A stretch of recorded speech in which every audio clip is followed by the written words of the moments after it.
For the last few years, I've been obsessed with paper circuits.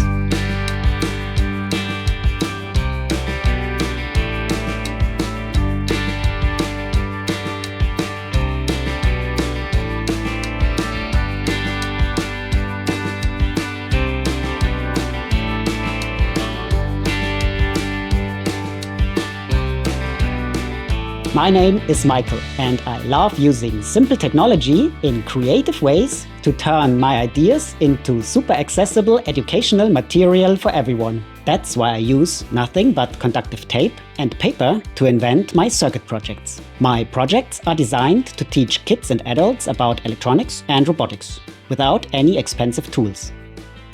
So, what are paper circuits?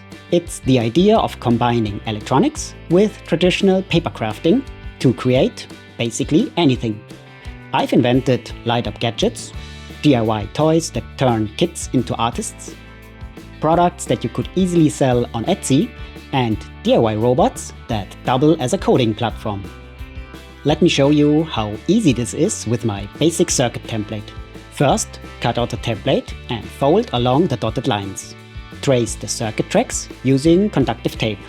Attach your component on top of the circuit tracks using strips of conductive tape.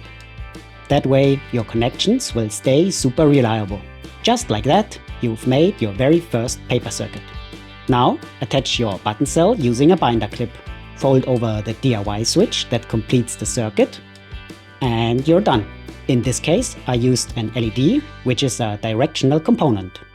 It has a slightly longer leg, and the template tells you exactly where to put it. This simple circuit already gives you a ton of possibilities to develop your own projects if you get a little creative. For example, you can swap out the LED for a motor.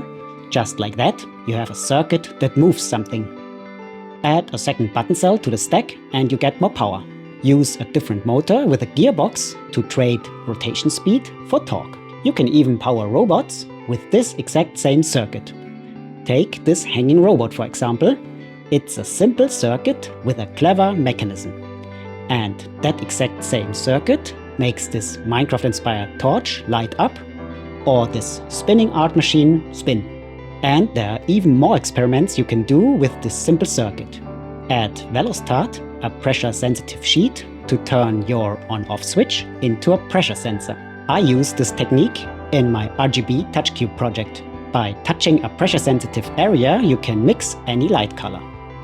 Or you add two new tracks to the simple circuit to power a second component in a parallel circuit. I use this circuit for my DIY book lamp, which uses 4 LEDs in a parallel circuit. So that's what I love about paper circuits. It's a simple technology, but super inspiring when combined with traditional crafts. Another more powerful circuit is this simple light sensing circuit. It controls a motor depending on the amount of light it receives. With this, you can make robots that react to light or are controlled by light, like a remote control.